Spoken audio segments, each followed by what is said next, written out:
Serious, friends of sociopaths, psychopaths, what was your most uncomfortable moment with them? I knew this kid in 8th grade, Michael. I considered him a friend, but he was absolutely loony. He was simultaneously a dong but likable because he was really funny. He'd constantly pit friends against each other and encourage people to fight each other. I always knew something was sort of off. Then some girl he dated said he violated her and he'd brag about fricking his dog.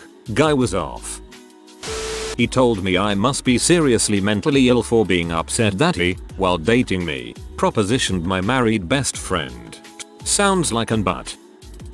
By far figuring out how dangerous she actually was. I grew up with her until she was removed from the house due to trying to burn it down with us in it. She said it was a suicide attempt. Okay, whatever, maybe. Years later I find out her house burned down with her disabled daughter in it. She said it was an accident. Candle or some bulls like that. Possible coincidence, but highly unlikely. She did other things too. For example, poured paint over every item I owned when I was around 10, slept with a knife under her pillow, etc.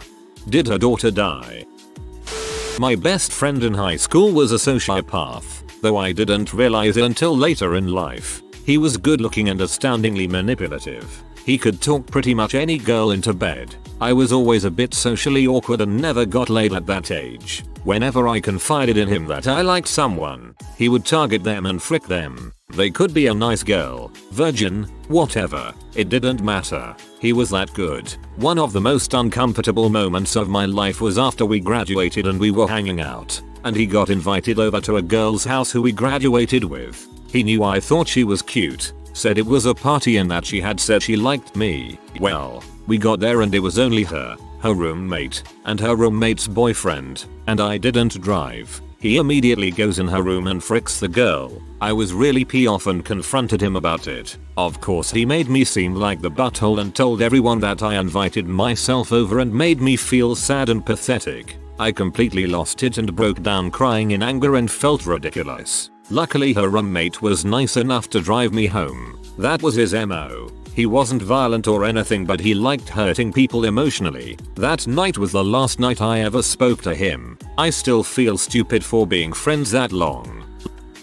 My ex-husband told me he took my dog to his friend's house to live. Find out a year later that he took her to his father's land and shot her multiple times because the first was not enough. He proceeded to skin her and take out her parts, pulled out her heart and showed his friend laughing. Told me his friend was being a p about it. He laughed and was completely unaware of any wrongdoing. Ugh, so glad I'm out of that situation. Disgusting human being. What in the frick? Probably when I found out he was dating 3 other girls at the same time, and the girls and I exchanged screenshots of conversations with him. How creepily similar the way he spoke to us all. Charming, nice dude. Unless you don't give him what he wants. I'm an ex-friend of a sociopath. I think it was when we were hanging out and we started arguing about me going to his house. I had left my wallet there and I told him this and told him we needed to go back so I could get it. He then started claiming that his parents didn't like me and didn't want me at his house. He said since they weren't home that would just make it worse. I just kept saying I need my dang wallet and that he could get it for me. He proceeded to call me selfish and a monster for arguing with him. Like he yelled it in my face in a public area. I was shocked and had nothing to say. Then he proceeded to act like nothing happened, asking me if we should get food, etc. I eventually got my wallet back from him. He didn't spend any money of mine or anything, but needless to say we aren't friends anymore. Honestly, I didn't even consider him a sociopath until telling my therapist about how he manipulated me into thinking everything was my fault and how me being better mentally was never enough. She basically told me straight up he's a sociopath and it clicked. He used me just to fill his ego. My sister feels nothing but rage. When she doesn't feel rage, she feels, literally, nothing. She spends her life manipulating everyone around her and satisfying that rage. She mercilessly abused me growing up. She tried to kill me 3 times before I moved out. No one believed me. Because I was older and larger, I was always considered to be the aggressor, even when I was being violently assaulted in my sleep. Living with her was a nightmare. The most uncomfortable moment between us wasn't something she did to me. It was something I considered doing to her. I'd been sent up to the crawl space to get an ornament. You could only access it from a ladder in the garage. When I grabbed it and turned around, she was at the top of the ladder, staring at me. There wasn't any room for her to come up.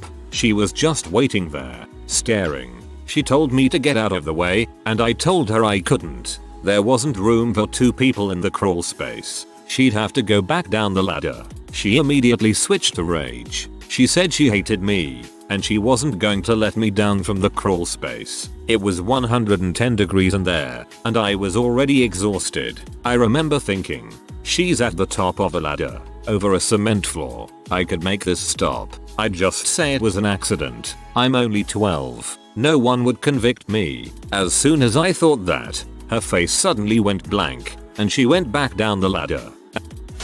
A friend of mine is a functioning psychopath. He has some severe anger issues but knows on a logical level, not an emotional one, what the implications of unleashing this are. He has no remorse. He could kill his mother and not care, but he knows this is morally wrong.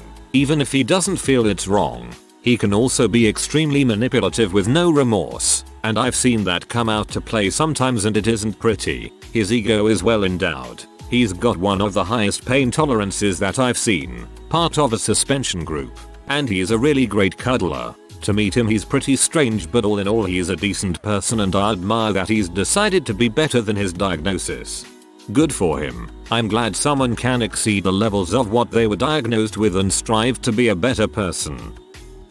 She used to brag about her therapist diagnosing her as a sociopath, and then obviously deny it when it was ever brought up. I think the moment that put it all into perspective was when she manipulated me into having a threesome with her and her ex. She knew I was in love with her, because she thought it would get him to take her back. It goes a little deeper than that, but that's the gist of it. That last part freaks me up for you, brother. I hope you're doing better and you've found someone better. I was in the mental hospital with him. He was my roommate. He was a diagnosed sociopath while I was just in there for a suicide attempt. He jizzed all over the toilet, sink, and shower handle, and laughed at it. He made my bathroom unusable and the staff thought I was trying to be funny when I reported it. He's still one of the funniest guys I've ever met, even though he was in there for making homicidal threats. I hope you're feeling better now. He once tried to manipulate me to come in and work basically 50 hours, 10 of which would be off the clock so that I didn't get overtime, because he knew that if he could keep labor low on his shift he could get a promotion. He would also expressly lie to my face about giving me a break, saying verbatim, "I'll come back here in a moment and take over, so that you can go on break." Then he would just never come. Then when the time has passed to where a break would be irrelevant, that is, 30 minutes before my shift is over, he'd offer again. My ex invited me over to her house to catch up.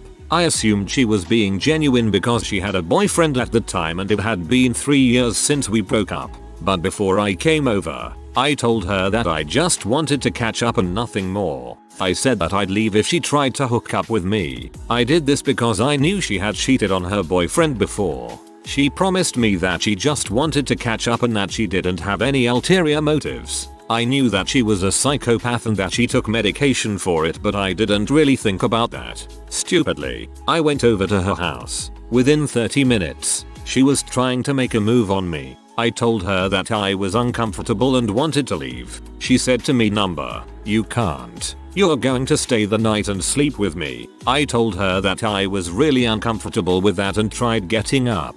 She pinned me down and flicked the light switch so I couldn't see anything. I tried pushing her off of me, but she was holding me down. I convinced her to turn the lights back on and she did. After she flicked the lights back on, she pointed to the wall right behind us and said, "You see that mark on the wall? That's the mark from when I stabbed the wall with my knife." That's when I was certain that she was off of her meds. I spent the following few hours trying to calm her down.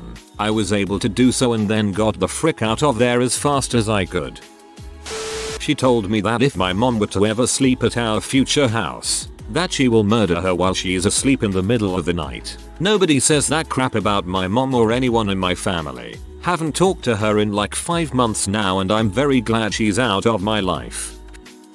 My sister and her daughter. My niece has straight up told me she's killed animals, but after seeing my reaction she said they were accidents. She is not allowed to hold my baby nephew anymore because she drops him. She says he's being squirmy, and again, it was an accident, but the look on her face and in her eyes was a look I used to see on my sister's, her mom, face when she would try to hurt me as kids. She is also not allowed at my house because she terrorizes my pets. I caught her throwing my kitten into her travel carrier and shaking it hard. Thankfully my kitten was fine. This was after I caught her throwing shoes at my senior cat to get him out of my closet. The similarities between her and her mom are terrifyingly uncanny. It brings up a lot of bad memories from childhood. I just about stabbed my sociopath stepfather in the guts while doing dishes. He'd been doing his thing, which was sitting behind me about 15 feet away and staring at me without saying anything for about 20 minutes while I cleaned up the kitchen after dinner. 20 freaking minutes of staring. I was washing a butcher knife when the hair on the back of my neck stood up and I realized he was right behind me. He was a big guy, and I am not sure how I did not hear him. I turned around with the knife and instinctively shoved it at him. He managed to suck in his gut and not get cut. I was saying, over and over again, "Get the fuck away from, get the fuck away from, get the fuck away from." He didn't make a sound, and went upstairs. I was 16 years old, and that's when I knew one of us was going to go to jail if nothing changed. I dated one. First of all, he was a diddler, as he was 20 and I was 14. My parents cut off all contact with him, but I snuck behind their backs using a texting app. He would often text me things like "I want to eviscerate you," "I wish I could eat your insides," etc. And also told me about how he had fricked his dog, and lied about being violated to see how I would react. At one point he broke into my room, masturbated using a pair of my period-stained undies. He had a blood fetish, and texted me about it. My mom found out and drove all the way to this guy's house and threatened him. I was upset, because I was 14 and this guy had convinced me I was too emotional and immature for anyone else to love but him, and also said he would kill himself if I left. But my mom was able to break my rose-colored glasses by writing a comprehensive list of every abusive, psychotic thing he had done to me. I broke up with him. That wasn't all, though. For a couple months after the breakup, he would find out where and when I was going to events and he would be there, following me. I even went out of state to a convention and he followed me across state borders. Thankfully, my mom was there, and that was the final straw. She got a restraining order against him. To this day I am eternally thankful to my mom for protecting me, even if I was so angry at her for keeping me from talking to him at the time. My sister, who I no longer have contact with, has psychopathic tendencies. My worst moment was about 5 years ago. She was showing me a new knife of hers, a giant blade with serrations down the back. I remember looking in her eyes and there was this cold, alien look to them. The hairs on the back of my neck rose and I had this idea she was going to stab me. I realized my instincts were picking up on her thinking about stabbing me. She didn't stab me, but I kept thinking about it and I truly think she was imagining what it would be like to stab me with her new knife. I had this experience with someone who did go on to attack me, with her nails and fists. This person had never attacked me before. You really can tell sometimes by looking in the eyes. My brother is a sociopath, as well as a homeless junkie. For the most part he stays hidden from view and away from my family. During his active times where he comes around looking for money from family members is the most uncomfortable, because when he doesn't get it he resorts to burglary. Having to leave home not knowing if you'll be burglarized is stressful. I wish he would just OD or go to prison already. It would be so much better for everyone. Lots of uncomfortable moments, but a couple that stand out. He had extremely violent dreams and would tell me them in great detail. He also would say things like, "I could violate you whenever I wanted and no one would believe you." And he showed me where he kept the gun he would use to kill me if I ever betrayed him. And he pinned me down one night while I screamed in fear and his parents were upstairs above us ignoring the whole thing. Months later, his mom told me they knew what kind of person he was and they were scared too but thought I was the only good influence who might be able to change him. It's been a decade and even writing this down makes me feel nervous that he could read it and find me. I almost made a throwaway, but he shouldn't still have that much power to make me afraid, right? The night I left, he called me hundreds of times. Literally hundreds. Filled my voicemail inbox with all kinds of threats, but then the next message would be an apology and begging me to come back. It was unnerving how fast his mood was changing back and forth. I drove to stay with a friend in a different city that night because I was too afraid to go home. Side note, I just want to say reading these stories has really affirmed my thoughts about a past relationship with this sort of violent, manipulative person. I felt such guilt for years after, thinking that I was too weak to leave sooner and how everyone probably thought I was an idiot who deserved what I got for staying with such a man. The shame is heavy, but it has helped reading so many similar experiences in one place and seeing that these women weren't disregarded or chastised. Ex-boyfriend tried to drown me while I was taking a bath. As I was underwater, I knew 100% that I was going to die. I relaxed my body and tried to save any oxygen I could. I guess he thought I was actually dead and just calmly walked out of the bathroom. I think my best friend may have been. For example, she got a job at a business that she wanted to learn, and when she had made enough money to start her own business, she totaled her employee's van, hired off the designer and stole all the clients. Then she paid the designer way less than she had promised and then closed her business completely in a few months when she was bored. She also pulled really bad things in relationships which I really don't want to get into. Well, anyway, she was about to ruin someone's life. Again, I couldn't take it anymore and ratted her out. That is when I had heard all the lies she had spun her whole life. That I lived with her and she supported me and I was a rage addict. That she had starred in major films. That she was prom queen. So I cut her out of my life, and after weeks of her calling me and begging me to come back, I was sitting at home, looked up and saw her standing over me. My first thought was that she killed my dog. She hadn't. In high school and college, I knew a guy who kept file folders with information about people he knew. Actual file folders, labeled with their names. He would take notes on people he knew, what he thought of as their personality traits, their strengths that he might have to overcome, their weaknesses that he felt could exploit. These notes, along with his detailed analysis journals, because seriously, he analyzed everyone he knew, would go into his folders. I only saw these folders a single time, but I saw his note taking almost every time I was around him. He didn't try to hide it.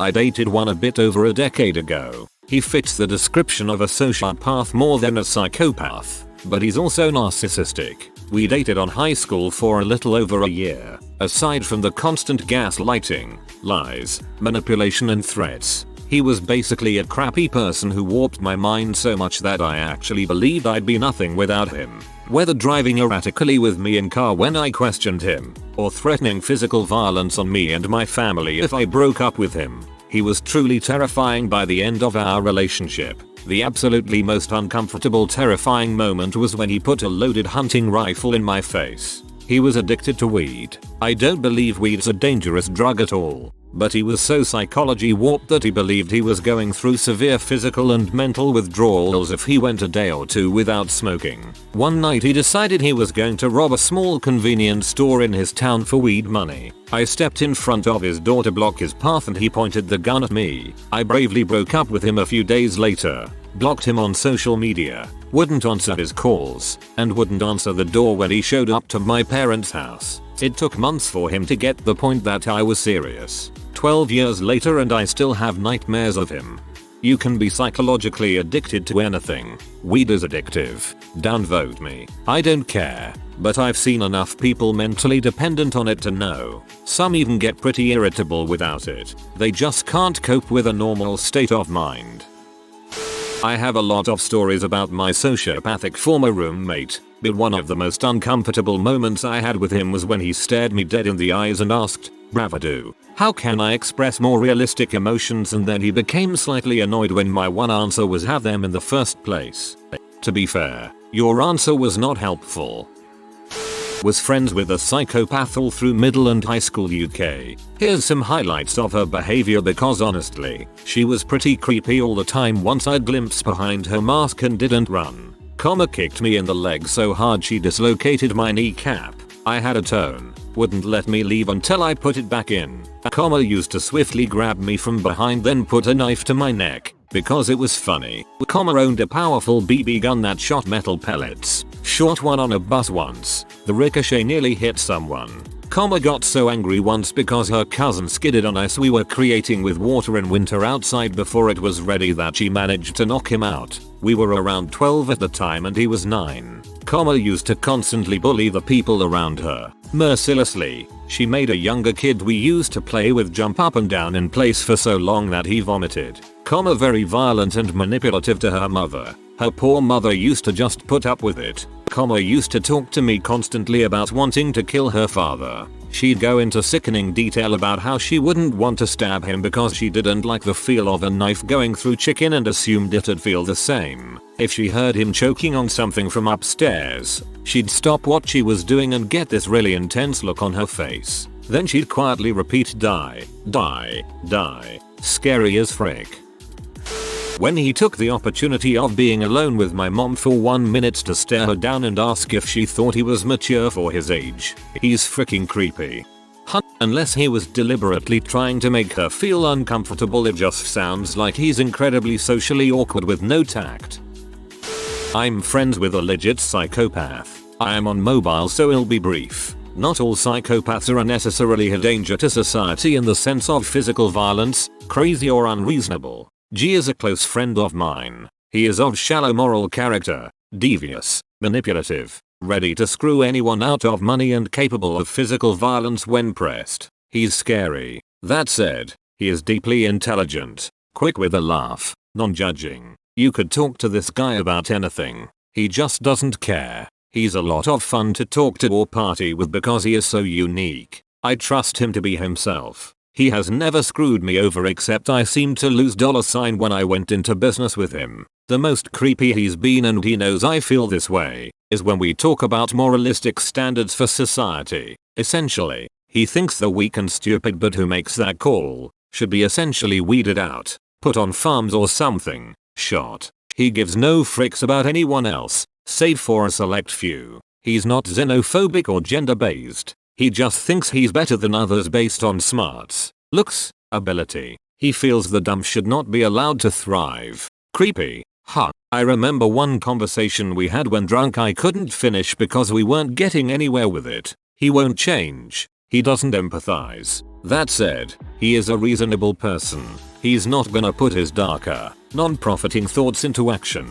He's not interested. He likes money and doesn't mind ripping people off. A businessman. Cunning. He exists for profit. That said, he'd help me out of any kind of a sticky situation, mostly for the fun of it. He's bored a lot and understands he needs others. He likes me cause I'm interesting and feels I am on his level. We speak openly about his psychopathy because I'm so interested in it. We've been friends for 7 years. Were close for 3 years before he moved to another city. I stayed at his house in 2016 for a couple weeks. Feel free to Emma. He sounds very narcissistic and delusional about himself. It also seems like you admire him, and he strings you along by offhanded compliments which still feed to his need to think of himself as superior. That is, you being on his level. People like him are super cringy, but thanks for sharing. If you are new to the channel, you can subscribe. I publish new videos every day. Until then, check another video.